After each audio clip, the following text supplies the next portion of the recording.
Hai guys, ketemu lagi bersama aku Rahma. Di video kali ini kita akan bahas mengenai alat bukti elektronik dalam peradilan pidana. Sebelum kita masuk ke materi, kita akan melihat dulu kasus dari Wayan Mirna Solihin dan Jessica Kumala Wongso. Pembunuhan Wayan Mirna Solihin pada tanggal 6 Januari 2016 setelah meminum kopi es Vietnam di Cafe Oliver di Grand Indonesia. Hal ini menyita perhatian masyarakat. Pembunuhan yang berlangsung sangat sadis setelah melalui proses penyelidikan oleh pihak kepolisian akhirnya berakhir di Pengadilan Negeri Jakarta. Terdapat beberapa kronologi dalam kasus pembunuhan ini. Yang pertama dari saksi yaitu Hani selaku teman dari Mirna Solihin dan Jessica Kumala Wongso. Minuman yang datang pertama yaitu es kopi Vietnam pesanan Mirna. Kemudian datang minuman untuk Hani dan terakhir yaitu koktail pesanan dari Jessica datang belakangan.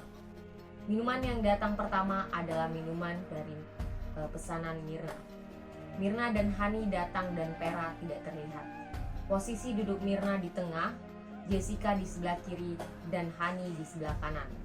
Mirna merasa kopinya berbau aneh, meminta kedua temannya untuk mencium baunya. Mirna kemudian meminta air putih dan Jessica mengambil air putih kepada pelayan. Mirna sekarat dan Jessica saat itu meminta air ke pelayan. Ketika kembali tubuh Mirna sudah kaku, mulutnya mengeluarkan busa kejang-kejang dan matanya setengah ditutup. Jessica dan Hani panik sambil menggoyangkan tubuh Mirna sambil berteriak memanggil pelayan kafe. Mirna dibawa ke klinik dengan menggunakan kursi roda, kemudian dibawa dengan mobil suaminya.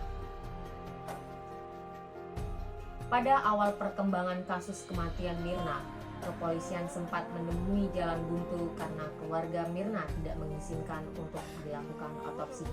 Tapi setelah berjalannya waktu, setelah adanya musyawarah dan omongan pihak kepolisian dengan keluarga, akhirnya otopsi dilakukan. Saat laboratorium forensik Mabes Polri juga sudah mengeluarkan hasil pemeriksaan sampel kopi yang diminum oleh Mirna dan ditemukan sebanyak 15 gram racun sianida di dalam kopi tersebut. Setelah hampir sebulan sejak kematian Wayan Mirna Solihin, akhirnya polisi mengumumkan pelaku pembunuhan berencana ini. Dan teman-teman sudah tahu siapa pembunuhnya? Ya, benar sekali. Pembunuhnya adalah Jessica Kumala Wongso. Ditetapkan pada tanggal 29 Januari 2016 pukul 23 waktu Indonesia Barat.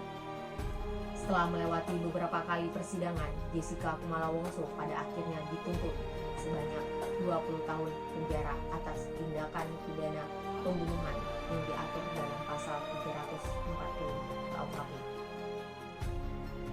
Oke teman-teman, mengapa saya membahas mengenai kasus Mirna Solihin dan Jessica Kumala Wongso? Di dalam kasus tersebut akan ada alat bukti elektronik yang diserahkan ke kepolisian. Perlu kita ketahui terlebih dahulu, apa arti alat bukti elektronik? Alat bukti elektronik atau informasi elektronik atau dokumen elektronik ataupun hasil cetakannya merupakan alat bukti hukum yang sah. Dokumen elektronik adalah setiap informasi elektronik yang dibuat, diteruskan, diterima, dikirimkan, atau disimpan dalam bentuk analog, digital, elektromagnetik, optik, dan sejenisnya, yang dapat dilihat, ditampilkan, dan atau didengar melalui komputer atau sistem elektronik oleh orang yang mampu memahaminya. Sedangkan informasi elektronik adalah data dan kumpulan data untuk dalam berbagai bentuk. Alat bukti elektronik memiliki syarat-syarat agar menjadi sah, yaitu syarat formil dan syarat material.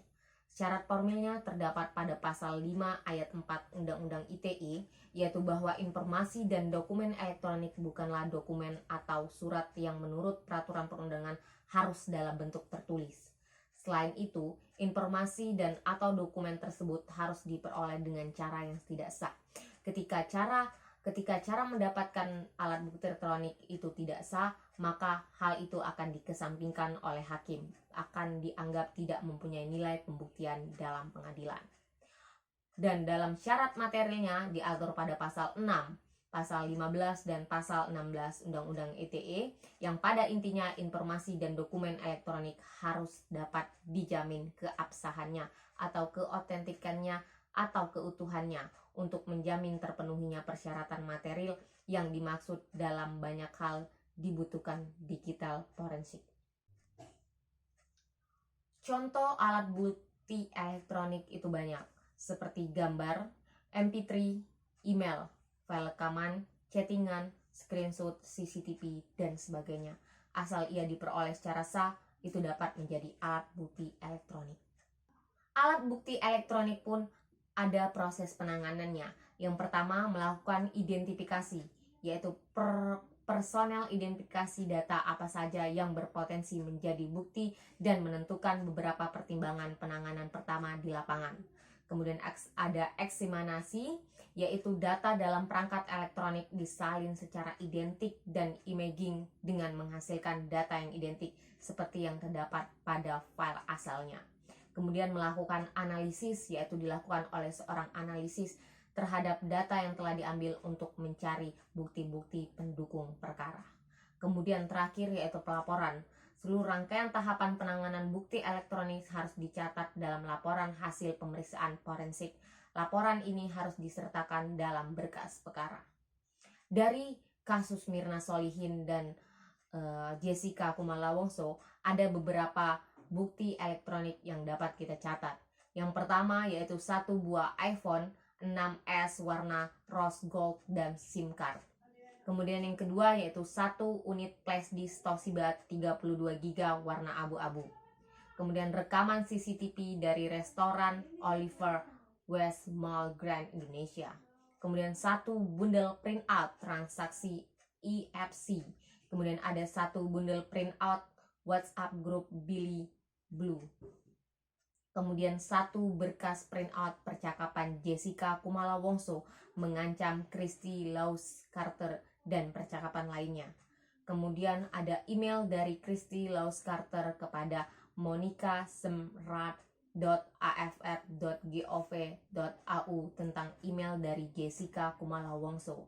Dan yang terakhir yaitu 1 bundel kronologi dan email yang berisi pemberitahuan tentang pemberhentian Jessica Kumala Wongso dari NSW Ambulance. Itu adalah pembahasan kita mengenai alat bukti elektronik. Oke teman-teman, sekian penjelasan hari ini mengenai alat bukti elektronik pada peradilan pidana. Semoga dapat teman-teman ambil hikmahnya dan buang buruknya. Oke, mungkin sekian dari saya. Terima kasih. Wassalamualaikum warahmatullahi wabarakatuh. Sampai jumpa di video selanjutnya.